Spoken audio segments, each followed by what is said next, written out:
Hello, everybody, and welcome into another episode of the Couch GMs podcast. I'm your host, George Kerth, here with the Couch GMs' other two franchise tag nominees, Tyler Snyder. Tighten up. And Cody Roadcap. Go Pack Go. What's up, everybody? Welcome into another episode of the Couch GMs podcast. George, Tyler, and myself, we're three best friends. We love talking football, and we just want to provide a show that's entertaining, insightful, especially in the offseason when it's hard to get good football content.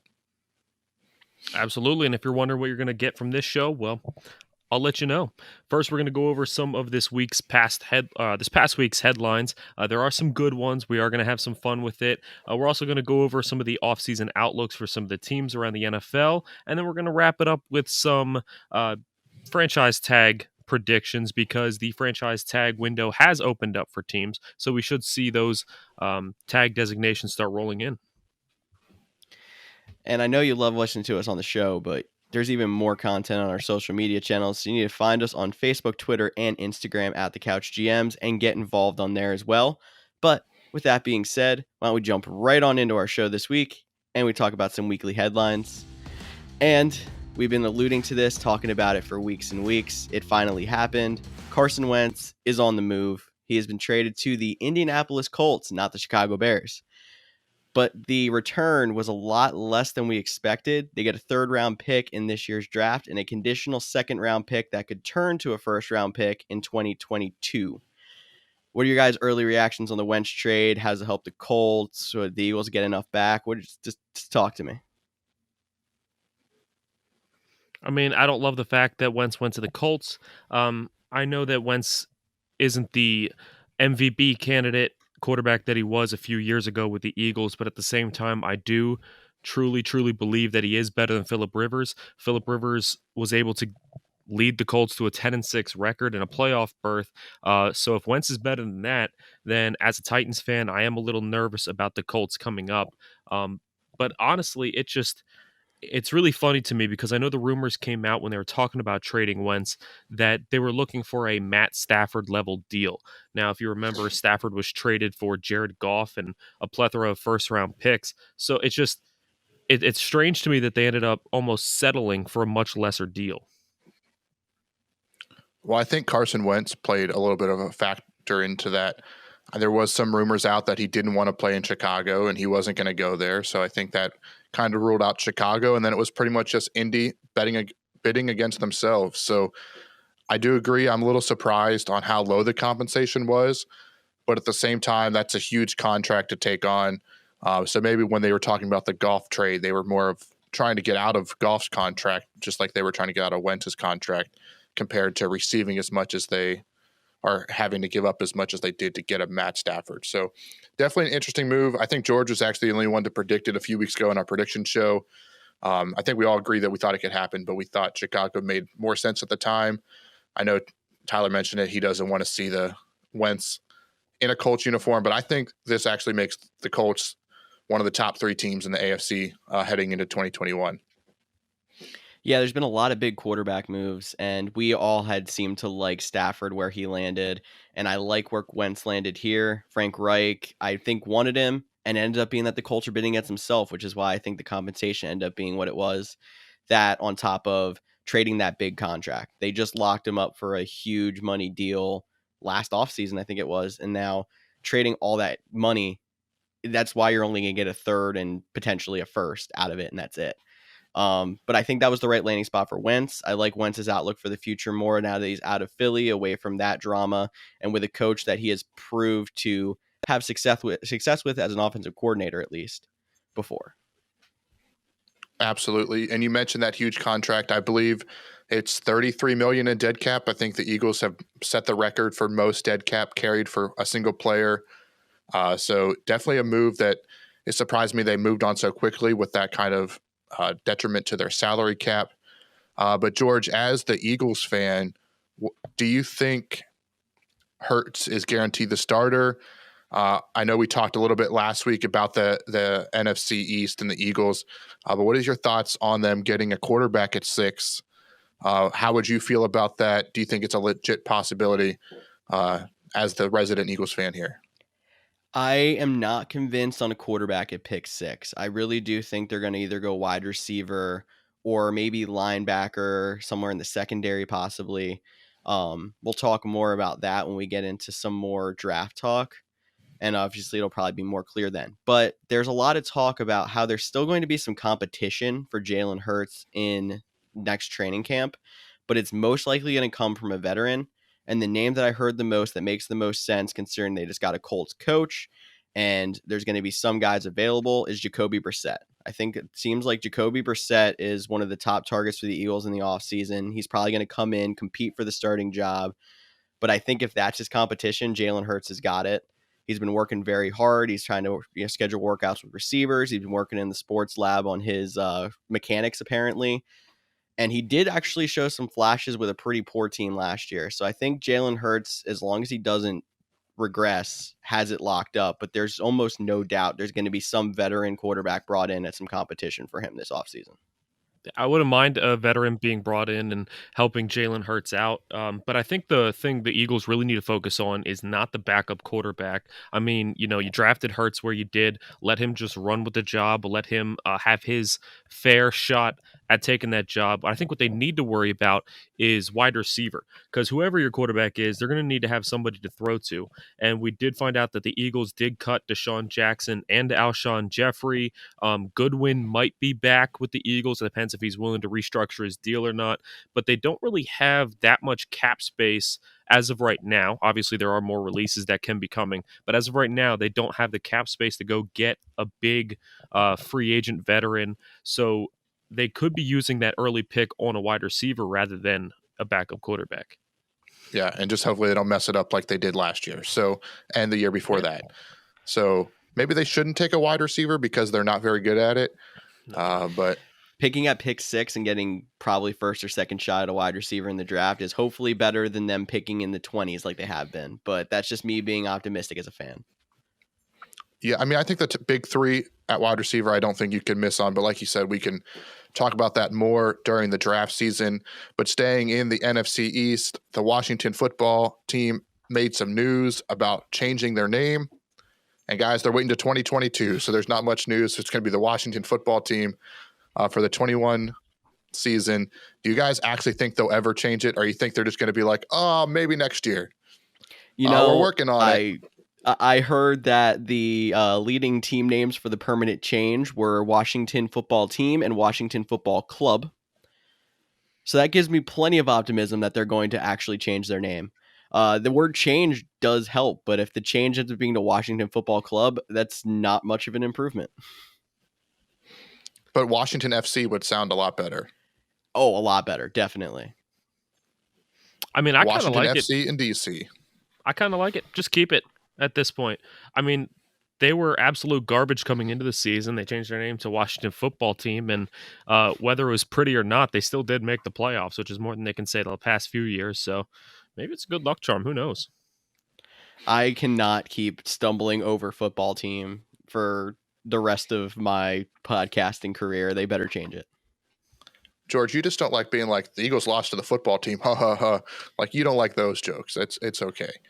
It's okay to admit.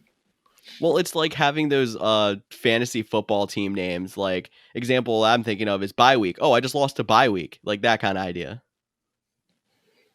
Hey, maybe it's some mental psyche that they're getting into their opponents. Maybe that's how they went on their run for the playoffs. Their opponents are like, oh, we're just playing the football team.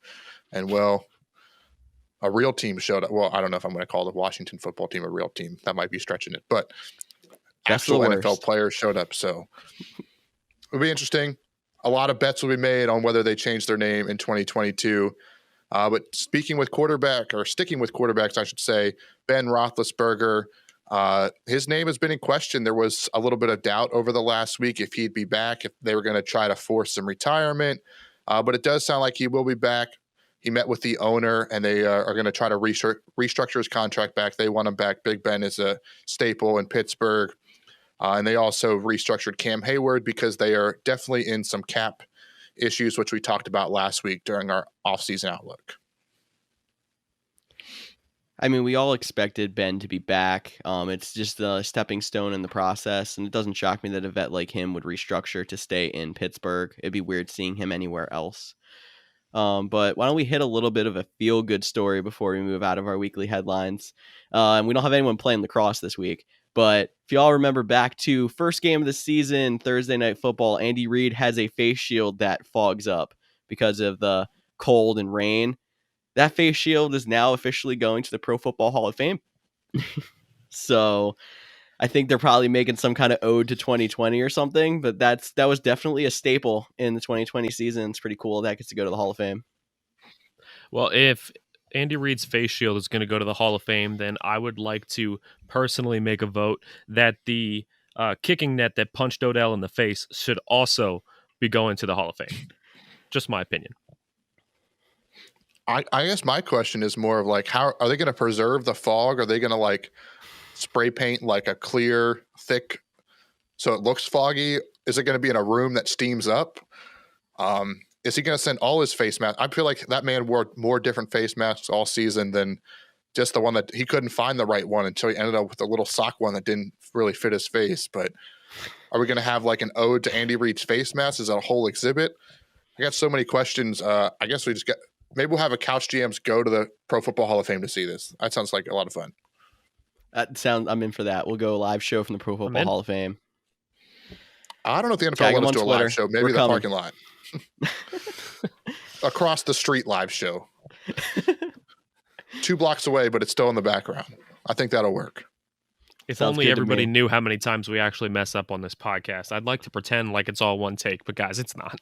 A live show would be really ugly. Why do you got to give away our secrets, man? Let people think that we're actually good at this. All of the mess ups are actually George's fault too, if you didn't know. Every single time. And we also just like to, George edits these, and we just like to make mistakes for him to have a little bit extra work. We don't like it to be easy for him. It's out of courtesy. So why don't we move on? And let's go get some off-season outlooks. How about that? And this week, we're going to look at the Southern divisions.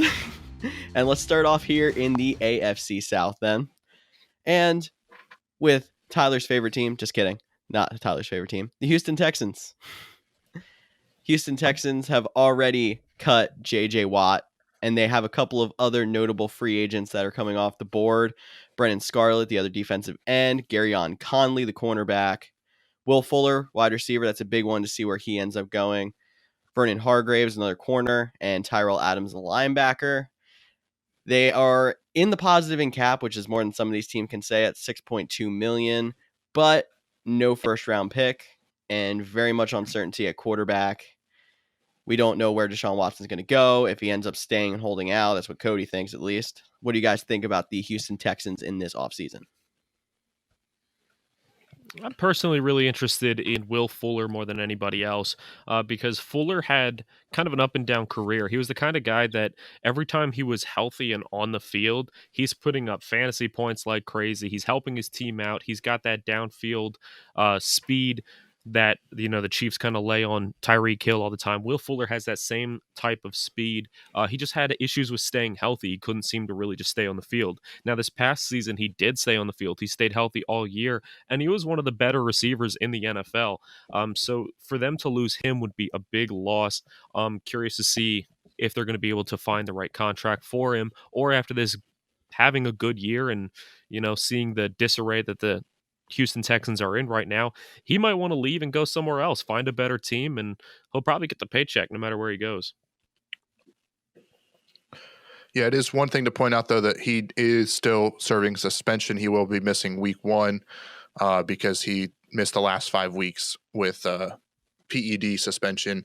But yeah, I think Will Fuller is the main guy because J.J. Watt has already been released.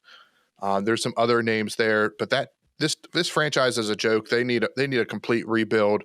They were the last to hire their head coach. It was a big scratcher until they figure out Deshaun Watson's situation. Like a couple weeks ago, I said I think he'll have to end up holding out to actually get moved. I know Miami seems to be the hot name this week. The Jets will probably be the hot name next week. Carolina the following week. I think it'll be a while before he actually gets moved. But this team, you can't really project anything until they either need a quarterback or they have Watson back in the building and ready to move forward. Well, and I think the whole Will Fuller thing just kind of hammers home the fact that this organization's absolutely a mess, because they could have traded him at midseason, gotten a draft pick out of him, gotten some more cap relief. I don't know, something. And then all of a sudden now he's just a free agent. They're not going to re-sign him. You know they're not going to. So you just basically wasted it on a season that you weren't competing instead of getting something back for him. I don't even think they would get a compensatory pick out of it, would they?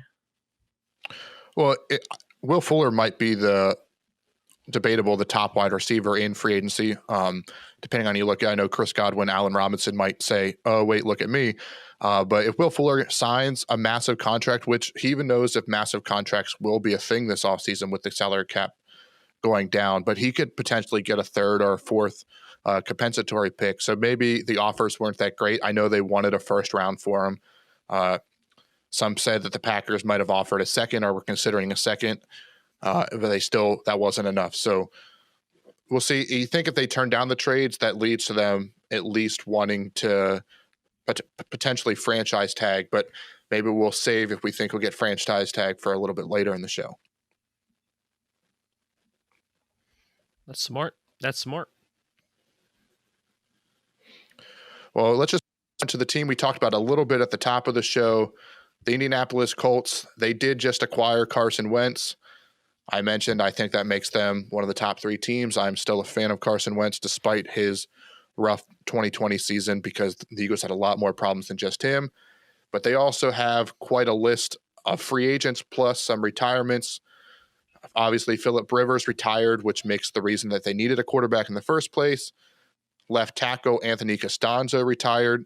A lot of questions. Will Quentin Nelson move from left guard to left tackle? Will they just try to replace the left tackle? It'll be interesting to see there. And then some other guys are like T.Y. Hilton, Justin Houston, Xavier Rhodes, Trey Burton, Mo Alley Cox. Not too many big names, but quality depth pieces. I would say the biggest name left then would be Marlon Mack. But unfortunately, he's probably gone with the emergence of Jonathan Taylor.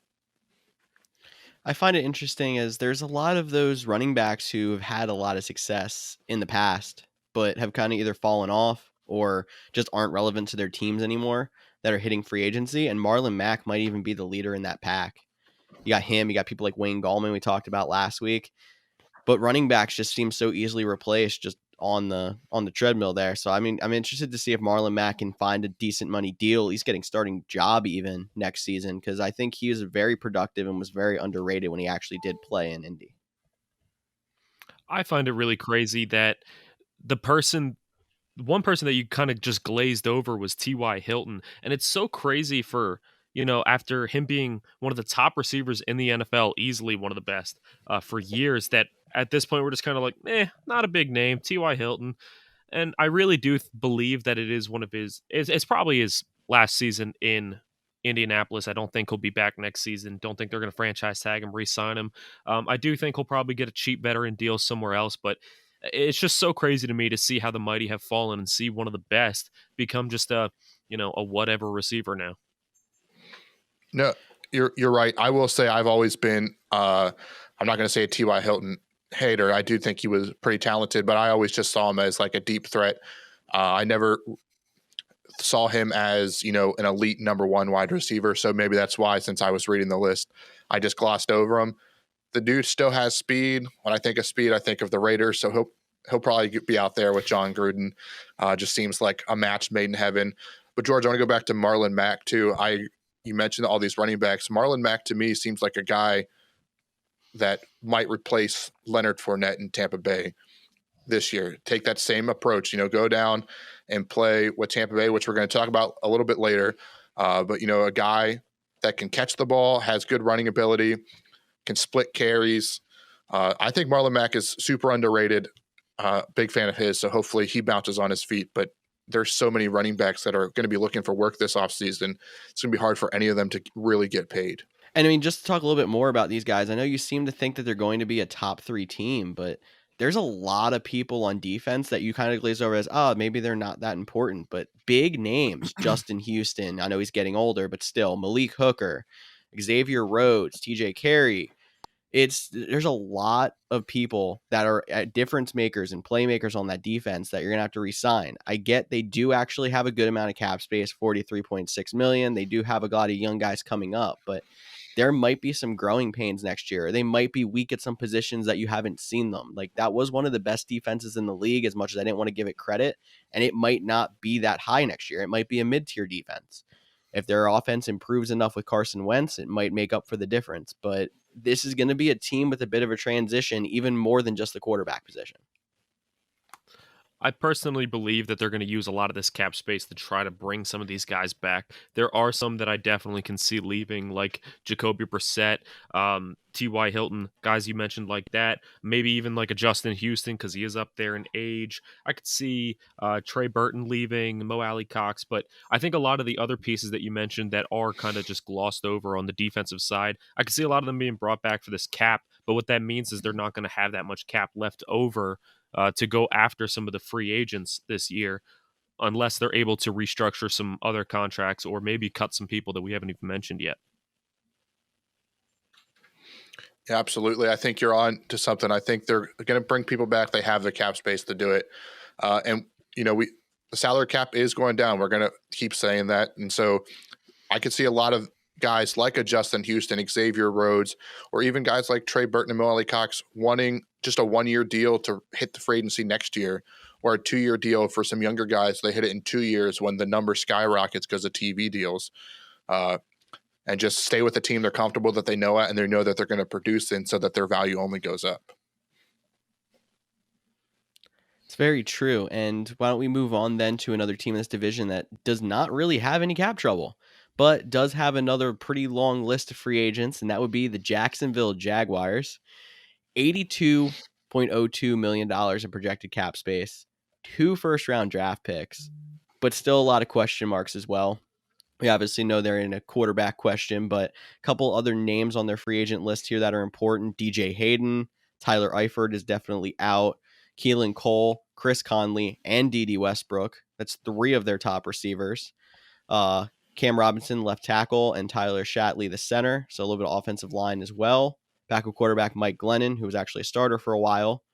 Chris Thompson, James O'Shaughnessy, Dwayne Smoot, their kicker Aldrick Rojas, Trey Herndon, the cornerback. That's a lot of names right there, but a lot of cap space as well on a team that is rebuilding. I think they might come out okay in a few years, but that's just a lot to replace right away.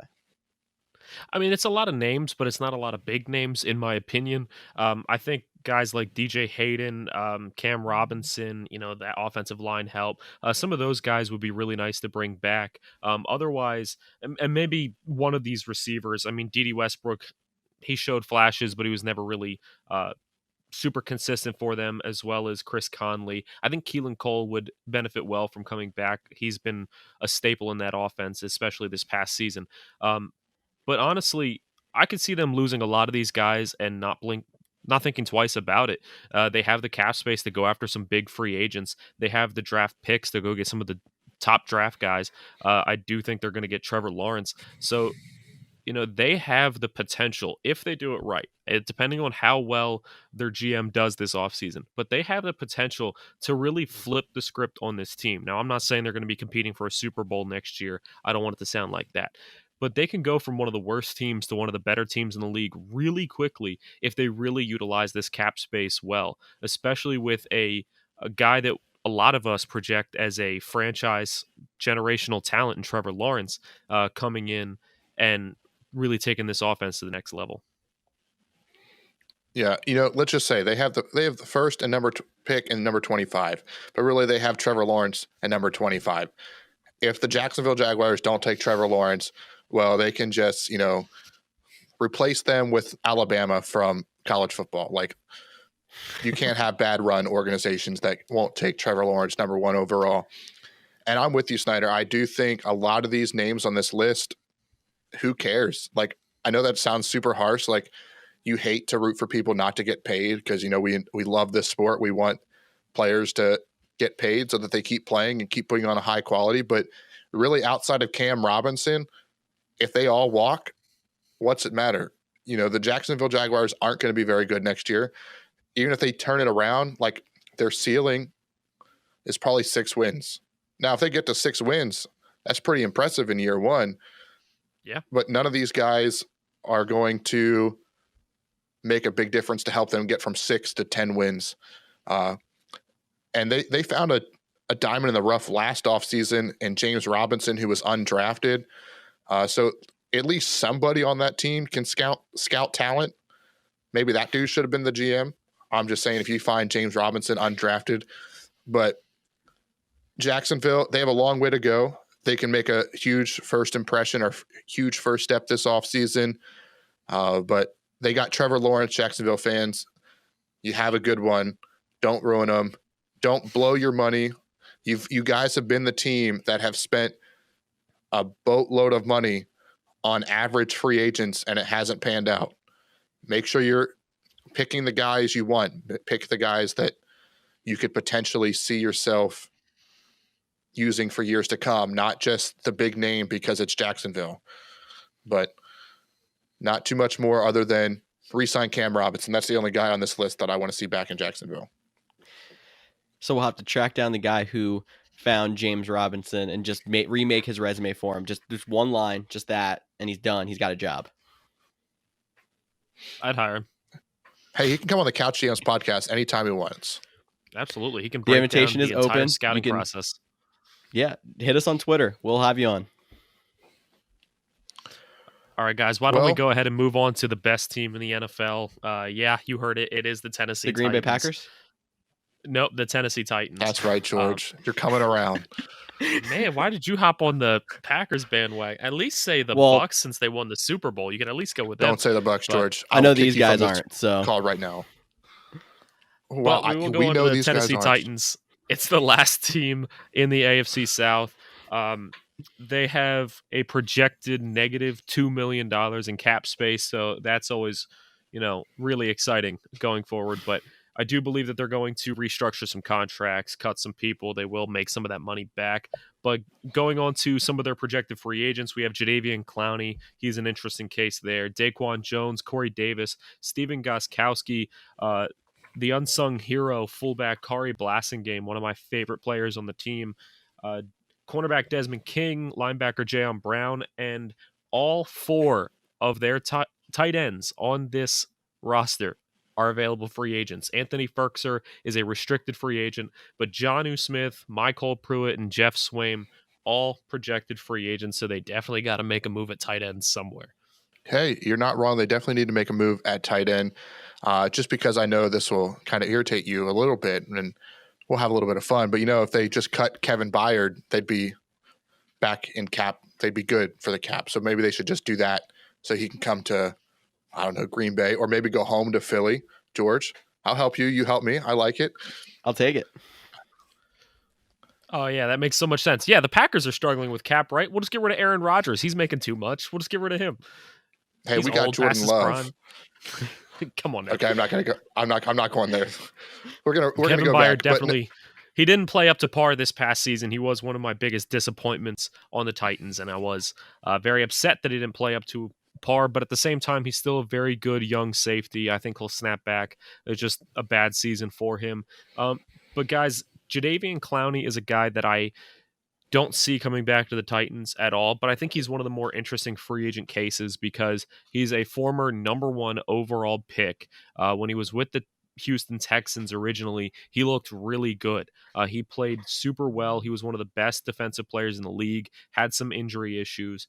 But then he started to fall off, went to the Seahawks, didn't really live up to his name, came to the Titans in the offseason, wasn't able to get a sack. I mean, he did get injured halfway through the season, missed the second half, but he really hasn't played up to what we expect from him. So do you really think that a team is going to give him that top money he's going to be asking for again?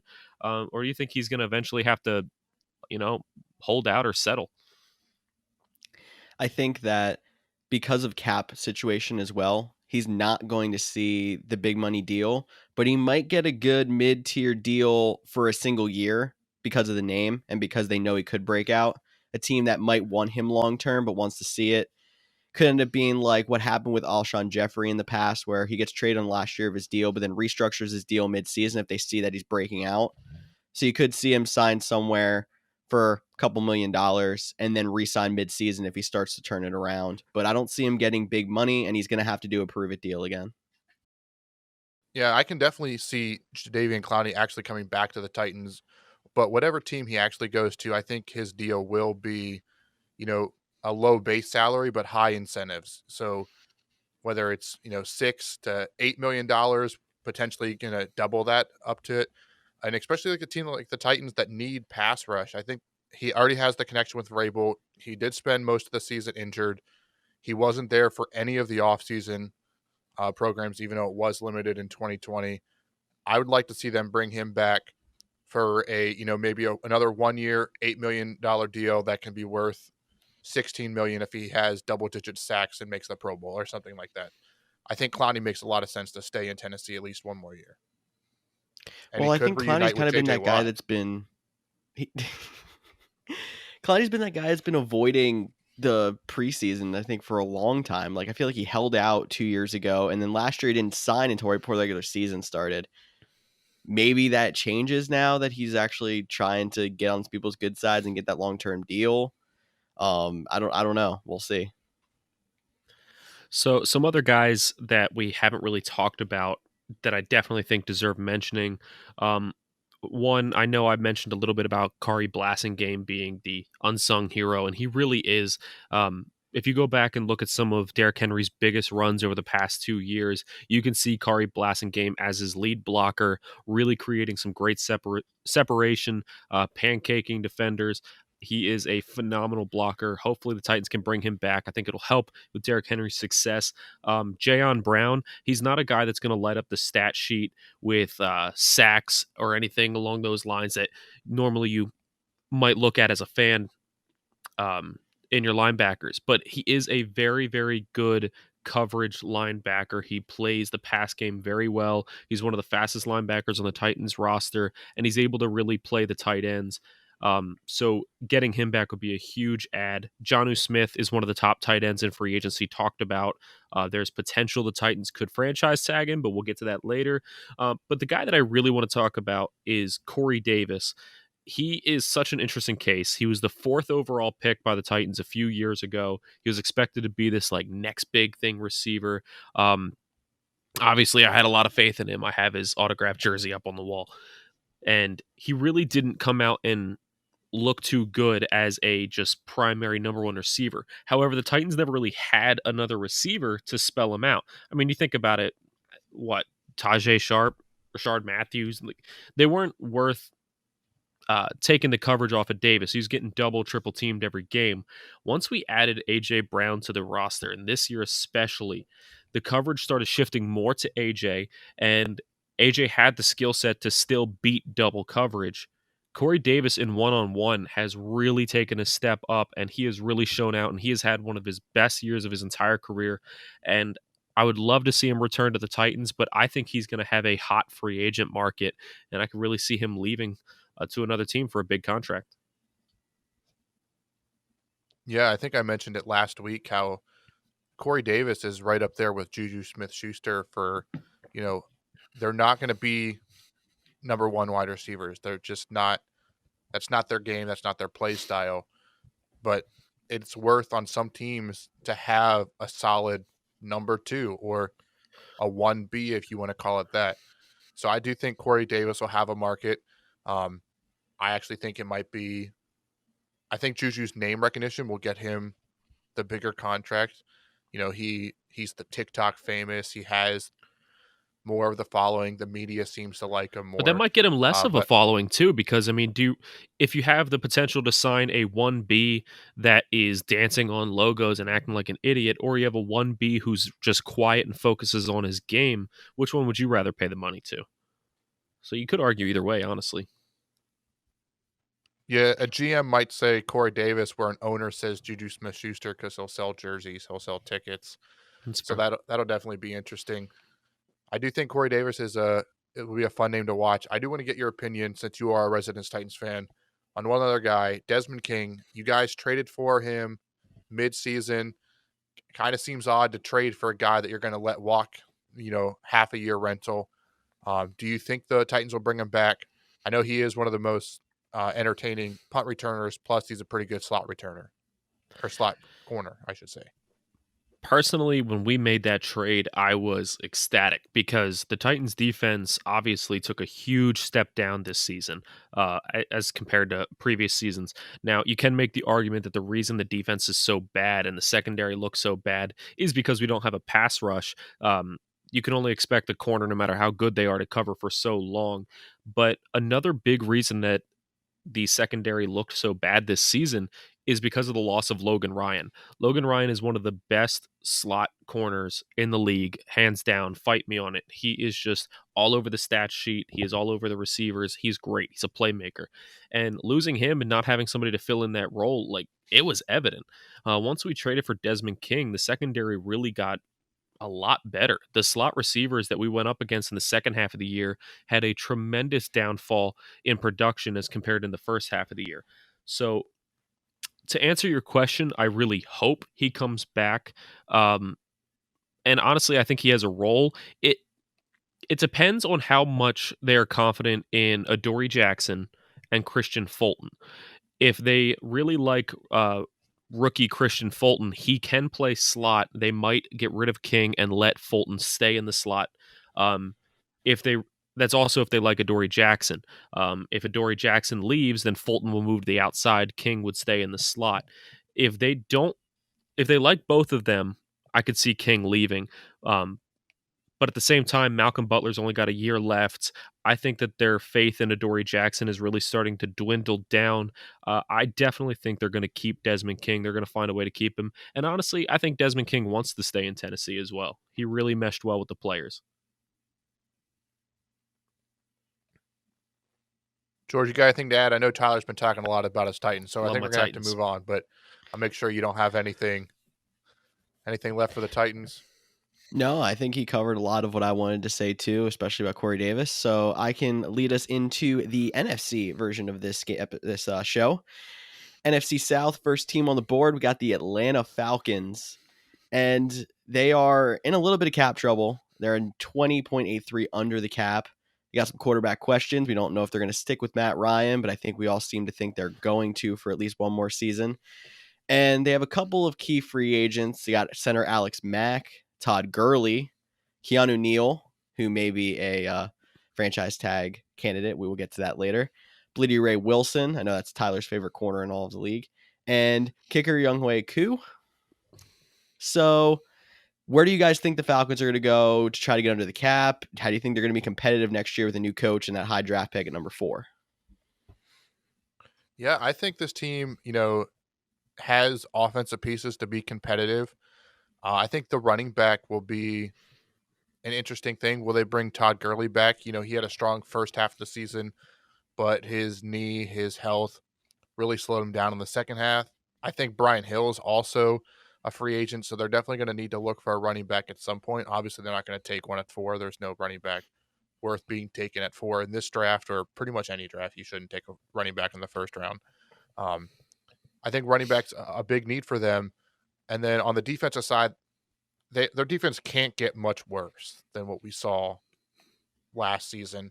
I do think Keanu Neal is definitely a key piece that they should keep at all costs. He is very talented. And then the guy that might go under the radar, and we don't talk about kickers too often, but Younghoe Koo, he bounced around the league a little bit, but he seemed to found his home in Atlanta, and he is one of the few kickers that did really well in 2020. So I think it's going to be tough to pay a kicker when you have to find $20 million in cap savings. But between Neal and Koo, I think those are guys you have to bring back at least on some sort of contract.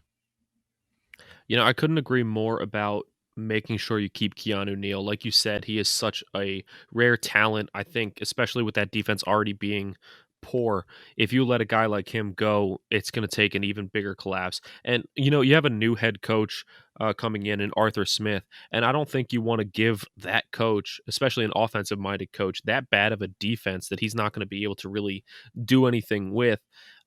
It's going to make him look really bad in his first year, and a lot of coaches struggle if they are really bad in their first year. But going back to Todd Gurley, I think it's so interesting because I think his time in Atlanta might be done, but it's worth talking about him coming back for maybe like a 1-year incentive high deal. Because a lot of teams, like, I'll just throw it out there. The Green Bay Packers, for example, like Aaron Jones is a free agent this year, and you would think Aaron Jones, such a great running back, there's no way you can let him go. Well, they have the backups. I mean, they have Jamal Williams. He looked really good, and Cody, your boy, what's his name? I'm blanking on it real quick. AJ Dillon. That's it. He's sitting right there. Oops, backwards.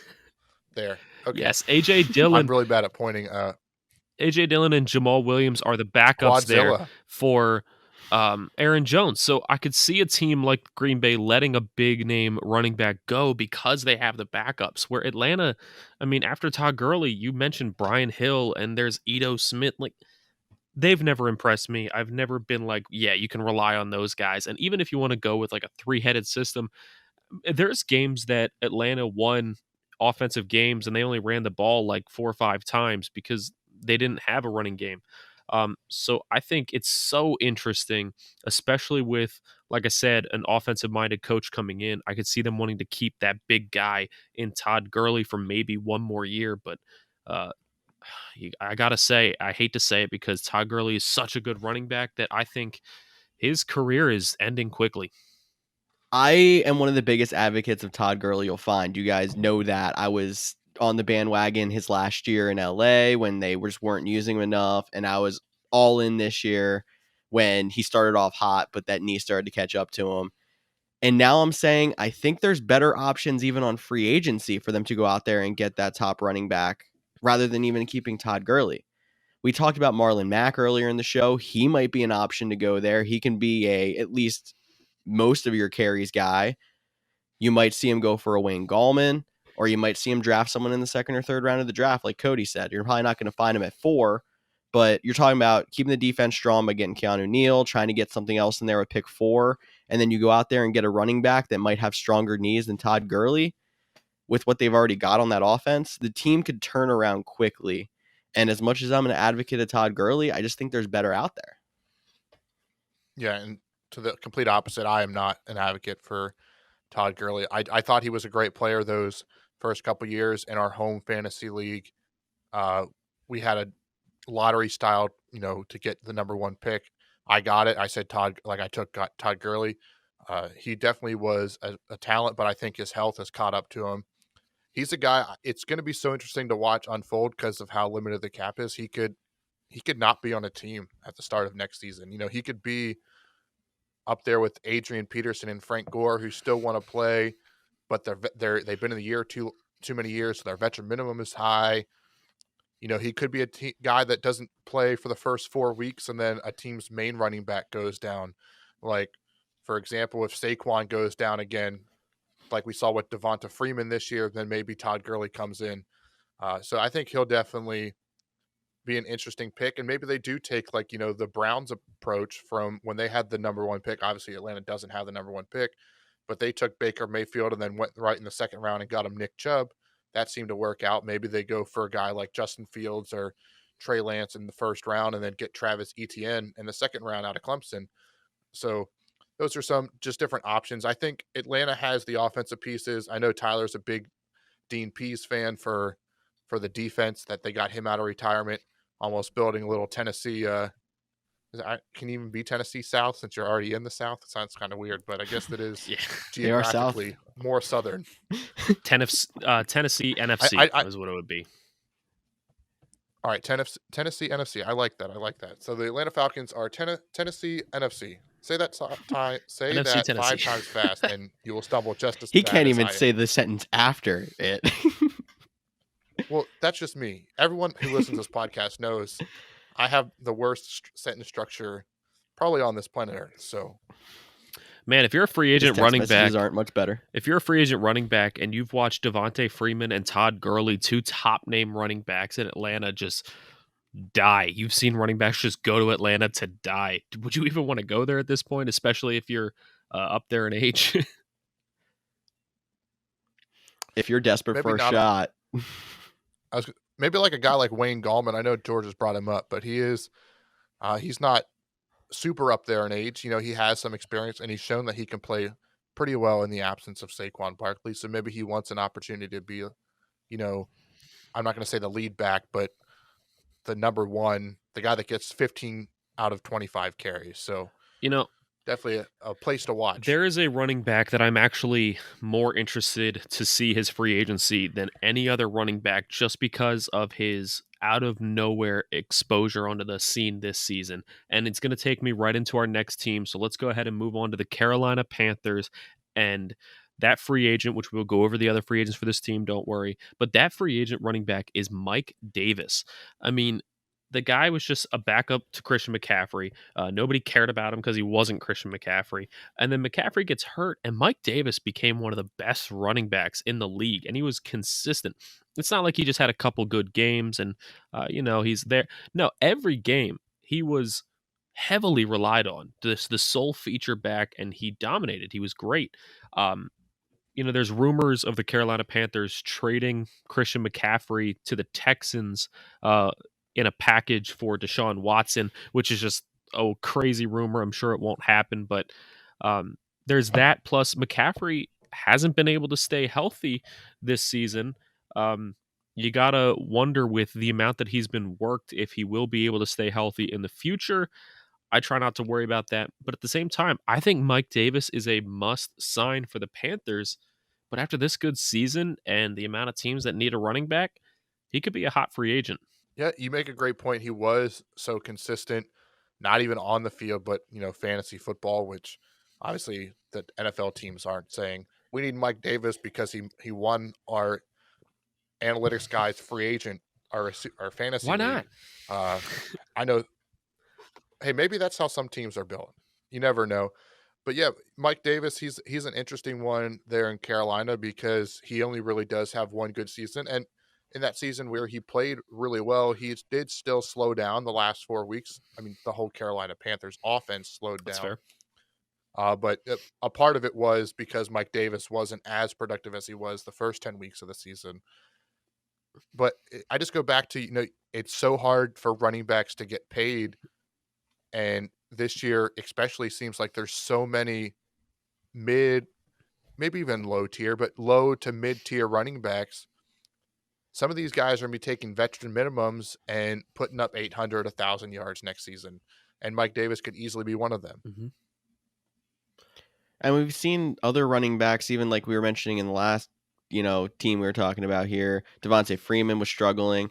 CJ Anderson basically led a team into a Super Bowl and then didn't even get signed the next season. There's these solid running backs that we've seen out here before that just haven't gotten the love, and I don't get it. Is it just because their running backs take a beating, no one wants to pay them? I really don't know what it is, but I feel like something's got to give eventually, and maybe it means them taking veteran minimum deals like Cody said, but he should be signed next year, and I'd be shocked if he isn't over some of the others even that I think are going to be signed. Running backs have just become so expendable. It's not just the fact that they take hits. It's that offenses can be built in a way where you don't need that one sole feature back. You can have your guy who's the power back for those situations, the guy who's the receiving back for other situations, your guy who's just good in speed. But there's not really any running backs that are just taking the league by storm. And if they are, those guys are getting the money. So Christian McCaffrey is going to get the money because he is a good runner, a good receiver. He's dynamic. He's the entire offense. Derrick Henry, we just saw him get paid for being a running back because the Titans can literally put the team on his back and win games that way. Guys like Dalvin Cook might get that. Alvin Kamara, because he's a runner and receiver. Those guys, you can put your team on their back and they can win you games, which is why they're going to get paid more. But everybody else, unless you're on that elite level, you're expendable. And that's the problem with running backs. And I feel like the league's not going to shy away from that. Yeah, I mean, because the veteran minimum is still higher than a round 4, 5, or 6 pick. And we've seen constantly how running backs are transitioning, even in the later rounds, even undrafted guys. We've seen James Robinson this past year. Austin Eckler went undrafted. Chris Carson was a 6th or 7th round pick. Aaron Jones was a 5th round pick. It's just so hard for teams to pay money when they're finding quality talent late in the draft. But, Mike Davis isn't the only Panthers free agent. They have left tackle Russell Okung. He's getting up there in age, but he's still probably the top 10, top 15 left tackle in the league. Curtis Samuel, the up and down, explosive wide receiver, running back, hybrid, offensive weapon, whatever you want to call him. Taylor Moton, the right tackle.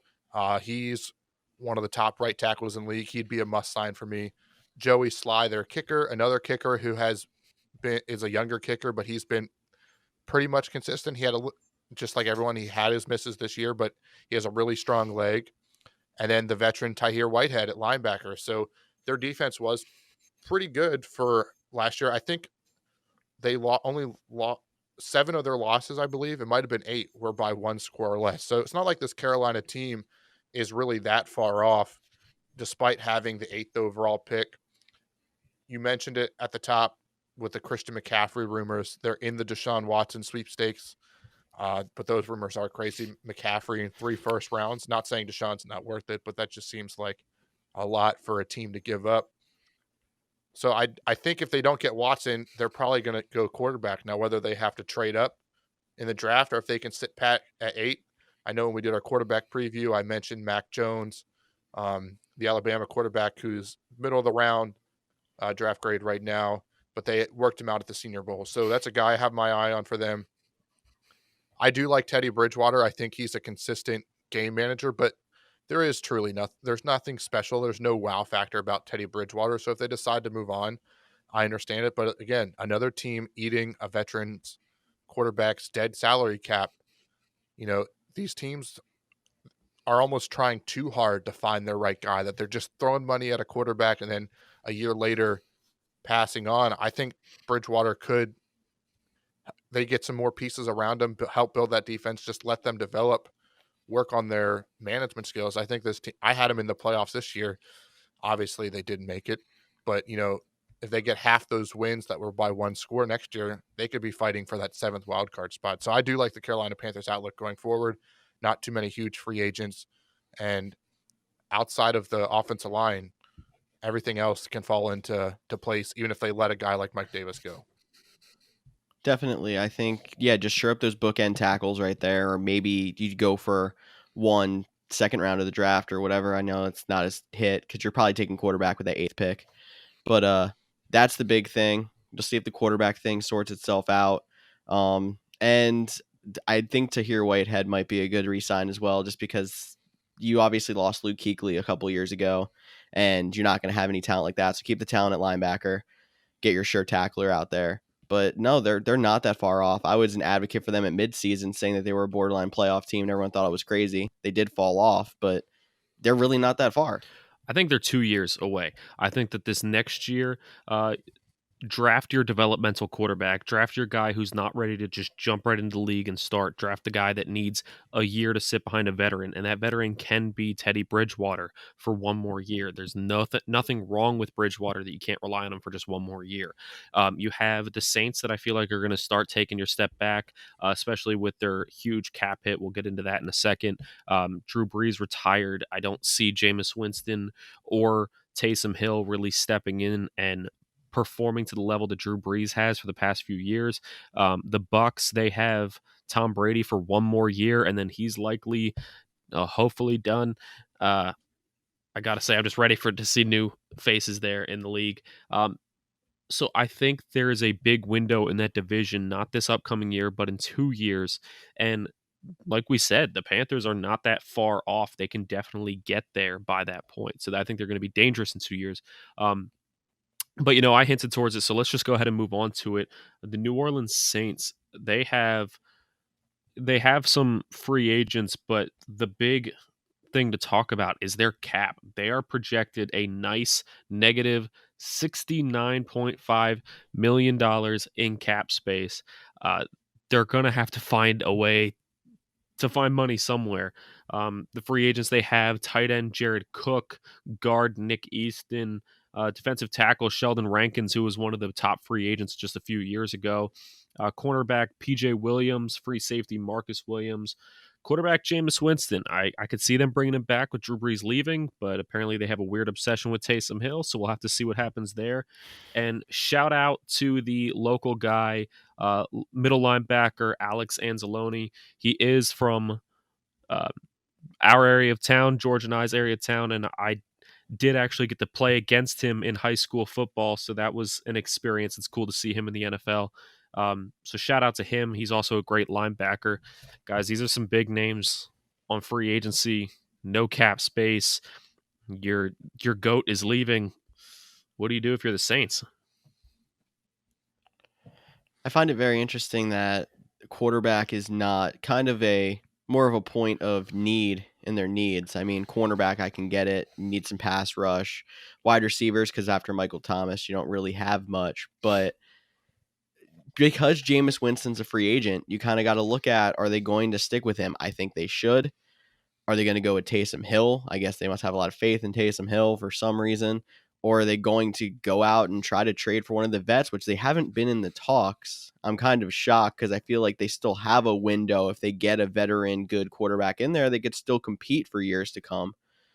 But their defense probably could use a little bit of work in the secondary, and quarterback is under the microscope. That's really all I've got to say.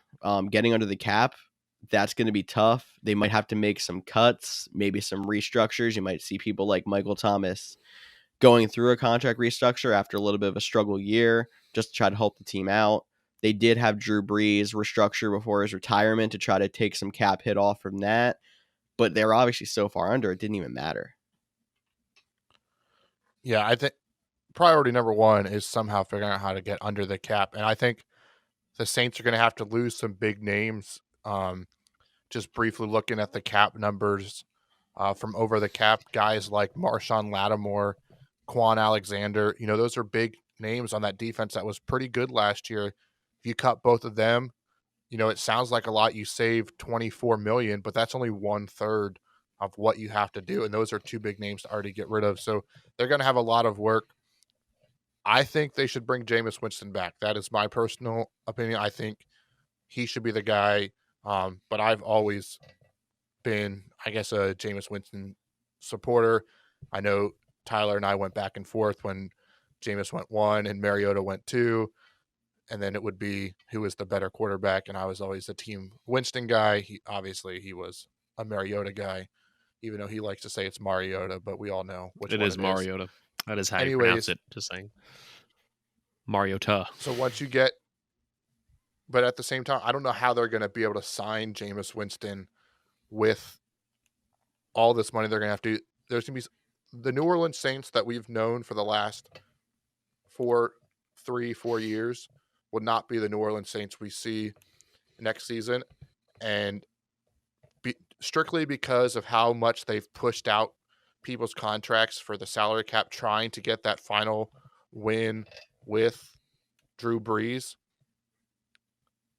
the New Orleans Saints will probably have a top 5 pick next year. I know some people might think that's bold because they still have Sean Payton, and I think Jameis Winston could lead them to the playoffs if they bring him back. I just don't think they're going to be able to, and I think Taysom Hill is more of a gimmick than an NFL quarterback in this league, so I don't think he'll have a successful 16 or 17 game season. And we'll be talking about the New Orleans Saints drafting a quarterback very early next season. I don't think you pay Taysom Hill all the money that you paid him unless you planned on making him your starter after Drew Brees. I'm not saying I agree with it. I'm not saying they should have it that way. I don't like Taysom Hill. When he was starting, when Drew Brees was hurt, I wasn't impressed. I think he's a poor man's Lamar Jackson. He's a Lamar who can't run as fast, but he can throw a little bit better, and it's not saying much. So I don't think they should have him. I think they should go with Jameis. That's bold. But anyway, I don't think they should run with Taysom Hill, but I think they're going to. I honestly believe that they trust him way more than they should. I think Jameis is going to walk. I don't know. There's some teams out there that are still going to need quarterbacks. I could see him getting a contract somewhere. I could see the Saints bringing in a veteran that is looking to, get his last chance at a potential start. take that Ryan Tannehill role from a couple years ago, a guy like a Mitchell Trubisky, a guy like a Jacoby Brissett that is still trying to just have one more flash in the pan, show that they still have it. But guys, yeah, like Cody said, the Saints are lost. They're going to have to go total rebuild, total just clear house just to be able to make the cap number. And then from there, they got to build on back up. It's going to be a tough do. And man, I hate to see it. I'm so used to the Saints being good, and I like seeing it. So interested to see how they handle this offseason. You know, and it's also a good thing to point out that Drew Brees hasn't officially retired. You know, I mean, everyone assumes he will. We all watched them play against the Buccaneers and how he struggled to throw it more than 15 yards, but he hasn't officially retired. That's the speculation, but, you know, he could put them even more in a tight situation if he decides he wants to go one more season just because of his cap number and where it would be compared to where he would retire. So I'm not saying Drew Brees is coming out of retirement or is going to play next year. Like I said, the speculation is he won't, but it is just a lot of players have already announced the retirement. He has yet to do that. So it would be one to Something to keep an eye on throughout the offseason. But I do think it's time to move on and talk about the Super Bowl winning Tampa Bay Buccaneers. Gross. Yeah. Their list of free, I just can't believe Tom Brady went to another team to win. And I don't work. This is an offseason outlook. I don't really want to get into the fact that the Buccaneers were on the doorstep of the playoffs last year with a team that had a quarterback that threw 30 picks. They just needed a quarterback to throw 15 or less picks or 20 or less picks, and they would be in the playoffs. Tom Brady did bring a lot of veterans there, like a Leonard Fournette and Rob Gronkowski. Got players to play for a discount. But, you know, they have some big free agents, especially on defense with guys like Shaquille Barrett and Levante David. And say what you want about Tom Brady, but the Buccaneers won the Super Bowl because of that defense. They do have a decent number of cap. They're in the 13 million. It's not that high, but it is a lot better than a lot of teams, especially this year. And I'm re-signing Shaq Barrett and Levante David at all costs. Even if that means I can't bring guys like Leonard Fournette, or even if Rob Gronkowski has to go back into retirement, I do think he'll play for whatever just to play with Tom Brady. Maybe you can't bring Ndamukong Suh back, but that guy's on the upper echelon. Shaquille Barrett, Levante David, the Bucs should prioritize. I'm even prioritizing him over a guy like Chris Godwin. I think they can move on from Godwin. He's not a guy that I think has to be a priority. Some people might disagree with that. The Bucs, if they keep that defense in place, Tom Brady is good enough even at 43, 44 to keep the offense moving enough to get them back in the playoffs and keep them competitive. So just keep working on that defense. Hopefully they don't, because I would love to see Tom Brady not make the playoffs next year, which we all know won't happen. Buccaneers, Patriots, NFL fixed. Super Bowl 2021. Well, I mean, there's so many free agents on this list that are just like, oh my God, if any other team was losing this, you're like, there's no way they're going to compete with not being able to re-sign all these guys. But you look at it like Rob Gronkowski, he'll probably come back on a veteran minimum, like you said, to play with Brady. But even if you lose him, you don't really need him. Leonard Fournette, if you lose him, you don't really need him. Antonio Brown and Chris Godwin, you would probably need a little bit of a step up from Tyler Johnson and Scotty Miller, but you still have Mike Evans. So, like, they were actually so stacked, which was their point, that a lot of these guys can go. And the only two, I think, like Cody said, that really need to be re-signed are Shaquille Barrett and Levante David, because that defense needs an anchor, and that defense was the reason that team got that far.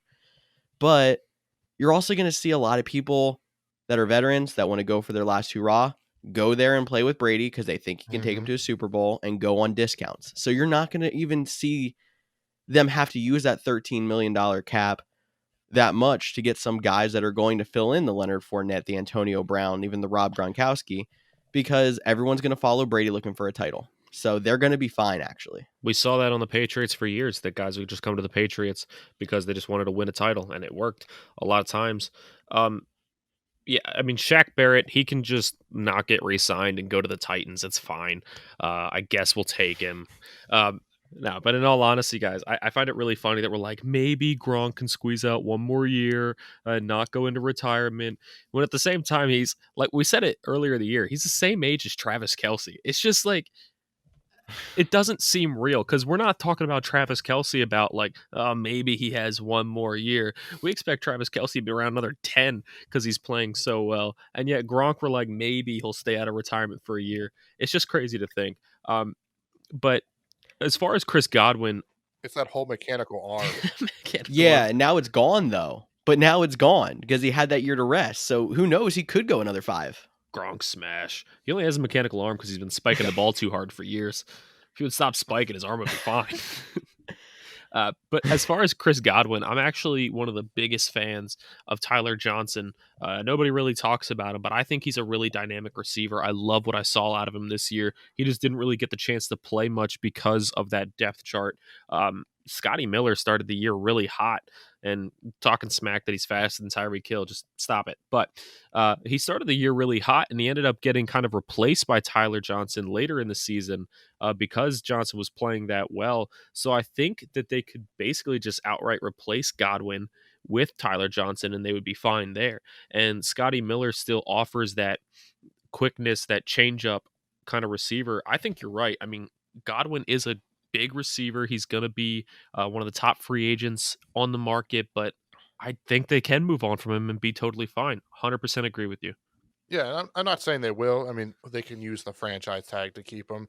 But when you can get a guy like Antonio Brown, who already has, half the teams won't sign him because of his off the field issues, he'll probably take less money to stay in his comfort zone with Tom Brady. Again, another veteran staying with him. And to your point about Rob Gronkowski, I get what you're saying about the age. I just don't think Rob Gronkowski is going to play for any other team other than a team that Tom Brady's on. So if the Bucs say, no thanks, Rob, we're going to have to let you go, he'll be like, I'm going back to the WWE. So, oh, God. But the Bucs, this team, I'm not going to say they're the next dynasty because I really do think their window is only next year and the year after that. Eventually, Tom Brady will call it quits. Maybe he wants to get 10 rings. Then he'll call it quits. If anyone can do it, it's that guy. With $13 million in cap space, I think Tampa Bay sets up pretty good to be a strong contender for the next season. And everyone's going to have to just listen to everyone talk about how great Tom Brady is for 17 weeks next year. And we're going to see all the Super Bowl stuff. But at least he blessed us with the meme of him stumbling off those boats and tossing the Lombardi trophies, which made me enjoy Tom Brady just a little bit more. And, just to get the talk off of Tom Brady, because anytime I can move talk away from Tom Brady, it's a good thing. Another guy that we're not talking about, just because on this podcast we like to give kickers love.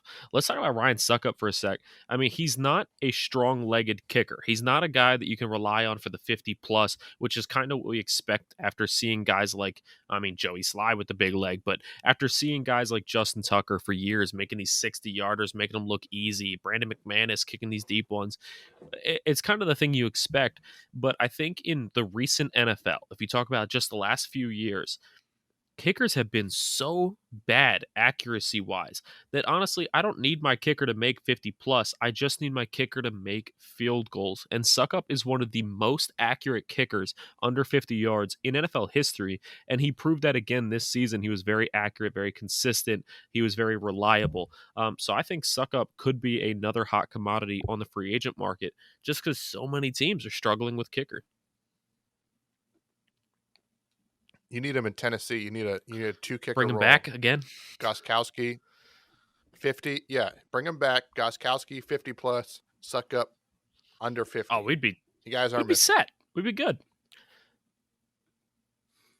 Well, I think that's enough Buccaneers talk. So that wraps up the offseason outlook for the NFC and the AFC South.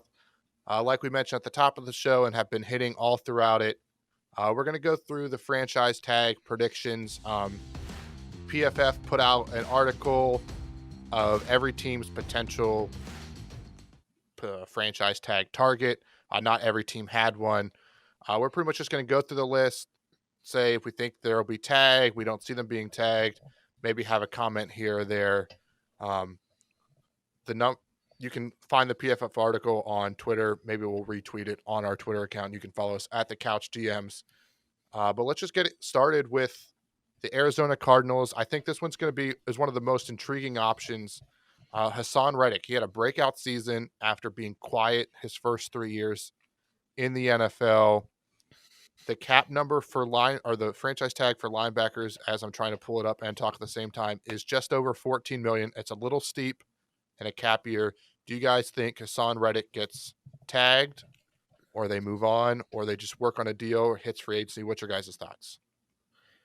I think if they're very confident that they can sign him to an extension, if they have a little extra time, they would tag him. But if they're not that confident, I think this tag number is just too steep for the linebacker, and he's going to end up walking. Yeah, like you said, Cody, he's one of the most intriguing guys. I went back and forth 100 times on if I think he's going to be tagged or not. I could honestly see it happening because Reddick was such a high draft pick. You kind of just don't want to feel like you busted on it and you're like, oh, this is the guy this past season that we drafted so high for a reason. So I could see it. But at the same time, I'm going to go with no just because the cap number for a linebacker is so high and the fact that the cap number for teams is so low this year. The teams don't have as much cap space. So I'm going to say no, he's not tagged. I'm going to say no as well. So we'll just move right on to the Atlanta Falcons. We all hinted at it when we broke down this team, but Keanu Neal is a legit safety. I think he's a must tag, must keep at all costs. What about you guys? Must tag, absolutely. Definitely. Must tag, definitely. All right, so that one was pretty easy. Let's go to another one that's a little bit interesting. Baltimore has Yannick Ngakoue. They did trade him they didn't trade him. They traded for him from the Minnesota Vikings this year. He wasn't as productive in 2020 as he had been the last few years in Jacksonville. I'm not 100% sure if he's going to get the linebacker tag or the defensive end tag. It is about $1 million difference. I still tend to believe that they will not tag him. They'll let him hit free agency. They might try to re-sign him at a lower number, but I don't see Yannick being tagged. What about you guys? No, I don't think he deserves it. I think the production he had in 2020 just wasn't up to par. When you see a guy traded from one team to another, obviously there's reasons that these teams don't want to keep him. I can't believe he got the draft capital back that he did. But obviously there's a reason he's being moved so many times. I'm going to say no, he is not tagged. He's going to be a big sign somewhere, but he's not going to be tagged for that price. I think there's actually a better chance that they tag Matthew Judon again, but I don't think that's happening either because the linebacker tag is already so steep. He was tagged last year and have to get I think it's a 25% increase in salary, so it'd just be too steep. Yeah, and I think Matt Judon's good, but he's not worth the Definitely time and a half or whatever it is. But I think they'll try to get a deal done with him, and Yannick will be playing somewhere else. So let's just move right along to the Buffalo Bills. We talked about them on last week's show, but offensive lineman Darrell Williams, he was a pretty key piece to that, keeping Josh Allen upright. Also, that run scheme that they have up there. I don't think they'll actually tag him. I feel like every year we think so many teams are going to be, or players are going to be tagged that don't end up being tagged. I think Darrell Williams will not end up being tagged, but the Buffalo Bills will try to work very hard to get a contract extension for him. Yeah, George talked about it earlier, the fact that teams sometimes use the tag on players knowing that they're going to re-sign them, but they tag them just to give themselves a little bit more time to re-sign them and save them from free agency. I know I keep going back to it, but the Titans did it last year with Derrick Henry. They tagged him and then shortly afterwards gave him the extension. I could see that being the case here, but at the same time, I don't know. I think with the cap number, there's going to be a record low in franchise tags. I'm going to say he's not tagged. I'll also go with not tagged. He's probably going to be one that are going to work hard to get a deal done without the tag. Alrighty, and then another offensive lineman, Carolina Panthers. They have Taylor Morton. Talked about him a little bit. Same situation. I think they're going to work hard to get a deal, but no tag. I agree. I'm going to be the same boat there as well as Williams. Agreed. Same boat. Tyler's shaking his head, yes. So, all right, and then Chicago Bears wide receiver Allen Robinson. I think a lot of Bears fans Bears friends. There's no such thing as a Bears friend. If you have friends that are Bears fans, get rid of them. But Bears fans are going to want Allen Robinson tag. A lot of reports say they haven't talked to him since the end of the season, haven't talked to him since September. I think he hits the open market. The wide receiver price tag is a little hefty at 15 mil, almost 16. So Allen Robinson won't be tagged. Yeah, I agree. I don't find it think that he's hard going to be tagged, because- but he is going to be Yeah. one of the top free agent wide receivers. Absolutely. Yeah, I mean, I think he might be the only person who could be a legit number one receiver that's on this wide receiver market. There's a lot of 2s or 1Bs, but even yet, I don't know if he's worth the tag or they're going to risk it. I don't think he's going to get tagged. Alrighty, and then Cincinnati, they have Carl Lawson, defensive end / outside linebacker. Another one, not sure what he'll probably fight for whichever one gets more money. I'm actually going to say they go ahead and tag Carl Lawson. I think he's a young guy. He's very dominant as a pass rusher. Pass rushers are hard to find. Cincinnati will have the cap space. He's a young piece they need to keep intact. So Carl Lawson will get tagged, in my opinion. I'm going to go with no. I'm going to say he's not going to be tagged again. I think it's going to be a record low in tags. I do think they're going to try to bring him back. I do see a longer term deal coming for him, but I think they're going to be able to avoid the tag for him. I'm exactly with Tyler. I think there's going to be a long-term deal done without the tag. All right, that brings us to the big one. Not much to say about this player, but Dak Prescott, will he be tagged again? I think yes. I think Dallas has to, probably to get a deal done. But yeah, Dak is getting tagged. Dak's tagged. It's almost a gimme. I think this is the biggest gimme of all of the franchise tags. Yes, and I'm just more interested to see if he has to play on it again because they're being stubborn with giving him the long-term deal, especially coming off the injury. Yeah, that'll be interesting for sure. That'll probably break before we get the show out on air. It'll just because that's how it seems to happen. Something always breaks right after we're done recording. So another guy, maybe some people haven't even heard of, but defensive tackle Shelby Harris in Denver. He's a good player, but Tyler's been saying not a lot of tags this year, and I tend to agree. Shelby Harris doesn't get tagged. Not tagged.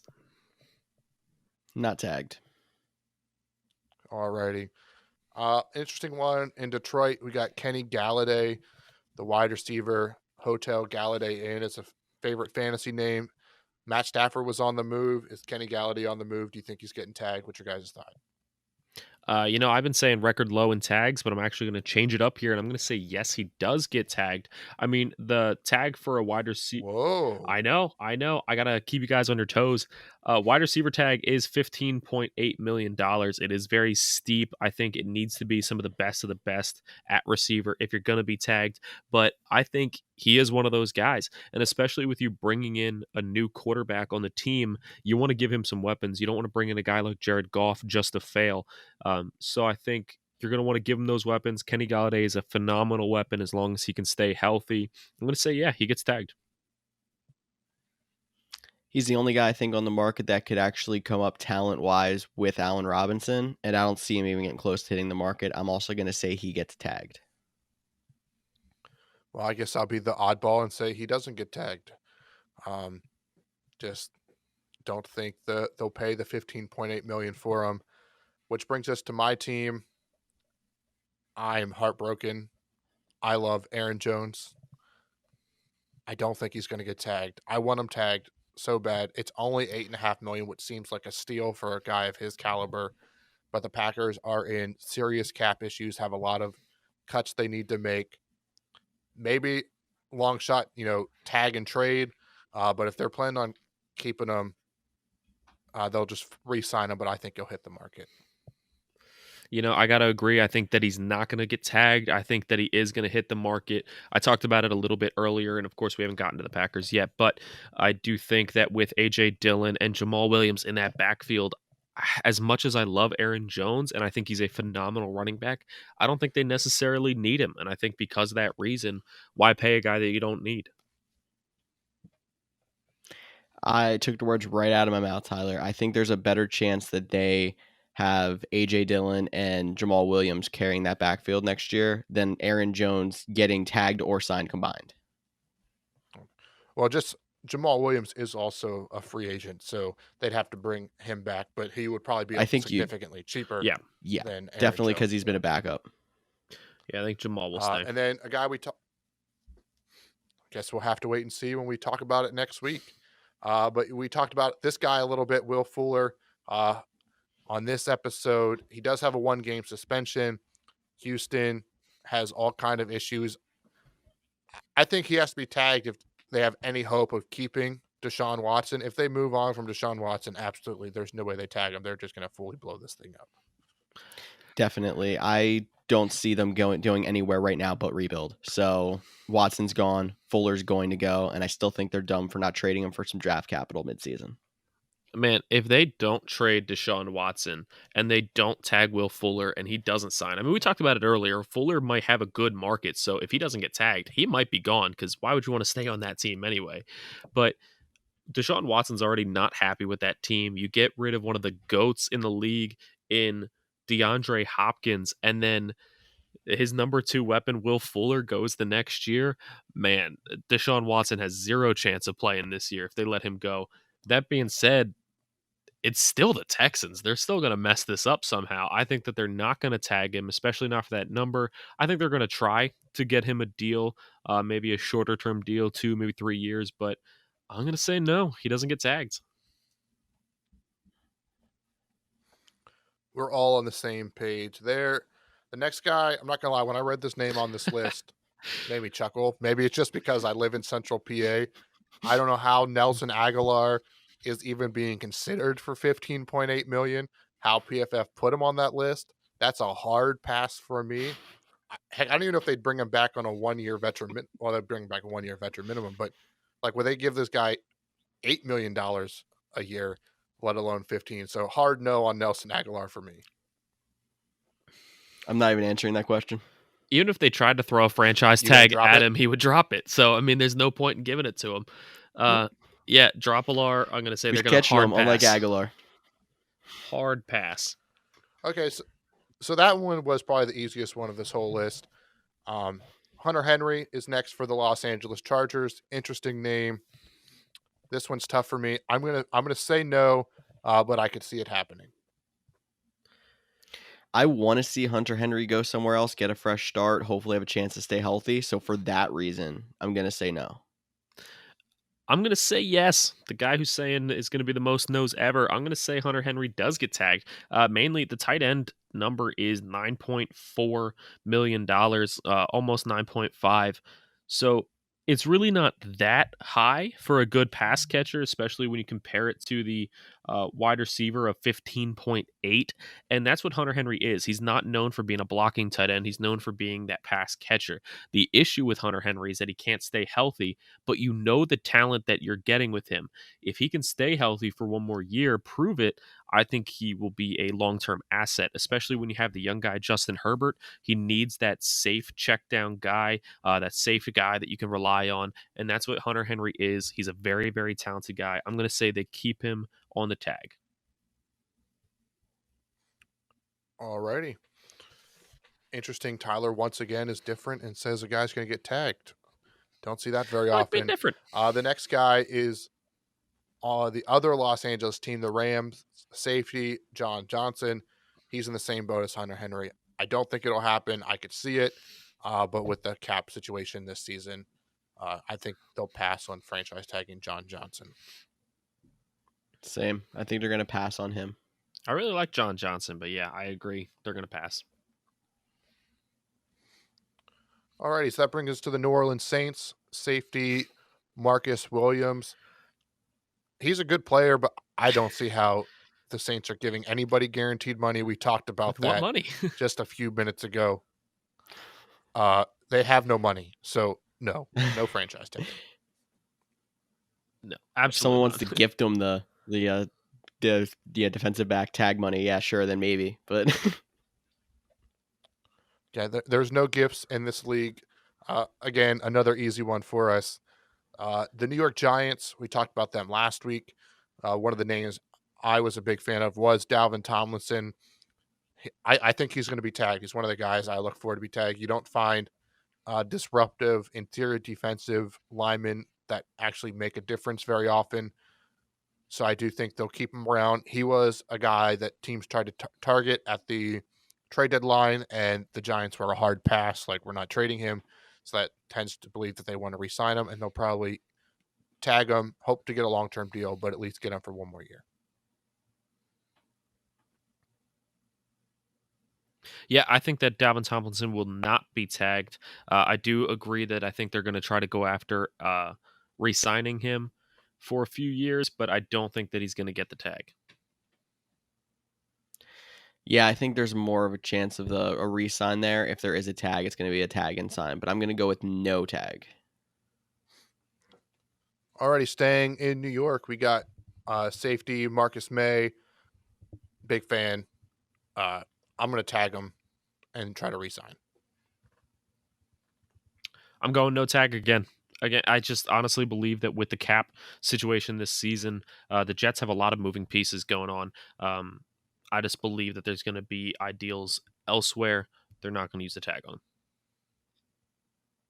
While I think he'd be a good piece to lock down on that young team, I don't think they're going to do it with the tag. Alrighty, another team that has no money. Pittsburgh, PFF recommends Alejandro Villanueva, and no, they don't have any money, so no tag. No tag. No money. That was pretty easy. How about the Seattle Seahawks and Shaquille Griffin? The brothers, are they going to stay together? If they do, it's going to be an extension. I'm going to say no tag. Same. I agree with that. I think it's going to be an extension, but not a tag. Agreed. All right, this one I'm just going to leave up to Snyder. Tight ends, Jonnu Smith. All right, Jonnu Smith. Or Titans, tight end. It's not tight ends, Jonnu Smith. Titans, tight end. Yeah, it's a tongue twister. Jonnu Smith is one of the most frustrating guys on the team because he'll be there for a game. He'll get 8 catches for 120 yards. He has wicked speed for a tight end, great hands, and you're like, wow, this guy is amazing. He could be one of the next big things. And then the next 2 games, he has a combined 1 catch for 5 yards and just absolutely disappears. And I believe as talented as he is and as great as he could be for that amount of money, it's not worth paying a guy who's not consistent. I'm going to say no tag. Interesting that you said tag Hunter Henry, though, because that's pretty much the same situation. That's tight ends that are outside of the top 3. I think Hunter Henry disappears more because of the fact that he gets injured. I don't think he disappears talent-wise. A lot of times his targets will go down in certain games depending on what the game situation is. But I think Hunter Henry has proven more consistency than Jonnu has. Plus, also, real quick, I'm sorry, but the Chargers also have proven that they're more of a pass-happy team. They like to build their game through the air, especially with Justin Herbert looking so exciting, where the Titans are not building their game through the air. They're building it on the ground. And Jonnu is, honestly, he wasn't even on the field half the time because he's not as good of a blocker as some of our no-name tight ends. So I think for those reasons, he's gone. The Ferk, sir. Ferk.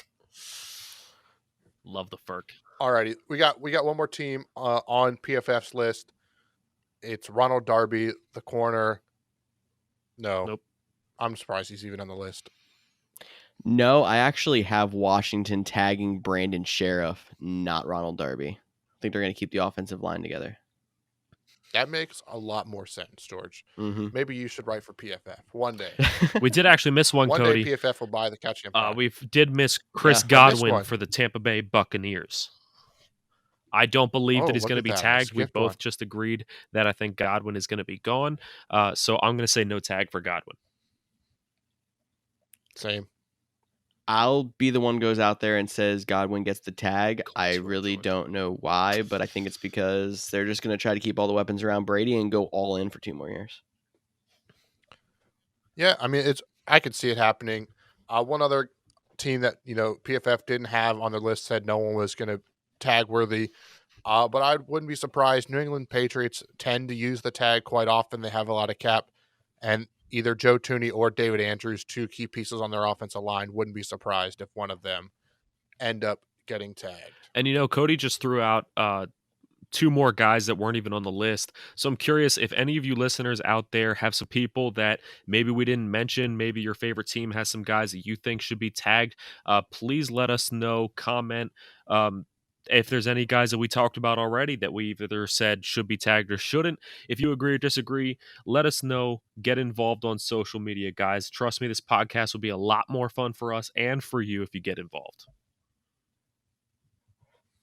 Yeah, and just a quick reminder, all those tags have to be placed by March 9th. So we'll get to see relatively soon on how well we all did. But as always, thanks for listening to another episode of the Couch GMs podcast. George, Tyler, and myself love doing this show for you guys. We love doing it for ourselves first and foremost. That's why we do it. But we love doing it for you guys, and we'd love to hear from you. So leave a comment, leave a review. Liking and subscribing mean a lot. And tell your friends to tell your friends to keep liking the podcast, follow us on social, etc. We thank you all for listening to the Couch GMs podcast. And for Tyler Snyder and Cody Roadcap, I'm George Kerth, and we will see you all next week. Boom.